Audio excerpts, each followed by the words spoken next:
There are so many things that we can't control, but for me, 3 times a day, I get to choose what I put on my plate, which is what I eat.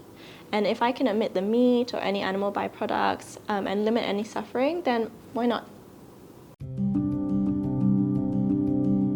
So the funny story is that I actually had a stint of vegetarianism when I was younger. I had this duck toy which I thought was so cute, and then after that I just refused to eat duck anymore. So if anything, that should have been a sign to my parents that this was going to happen. But yeah, I turned vegetarian at such a young age that my mom said to me that I had to learn how to cook for myself. I don't come from a vegetarian family, so I had to learn from scratch, preparing all my meals, learning all the basics. But even though that was a struggle, that was really where my passion for cooking grew.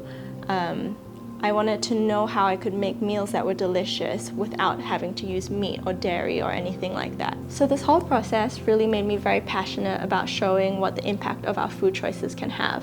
I think a lot of people are turned off from the idea of veganism because they automatically think, oh, I can't have all my favorite foods, or I just can't do it. But actually when I turned vegan is when I realized that I got a bit more creative with my cooking, and that there are so many ingredients that I took for granted that I could use.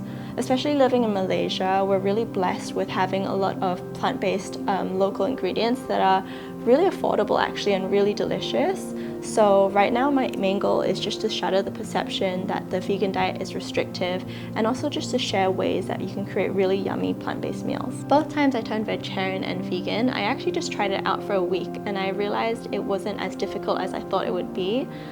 So it's 2021, it's a new year. There's this thing called Veganuary, which is where you try out being vegan for the month of January.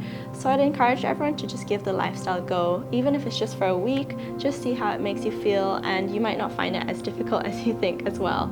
If you need some inspiration on some plant-based recipes, I post lots of these on my Instagram and on my blog, sayang.com, so you can just head over there to check it out. So I hope you will join me this month in making better food choices.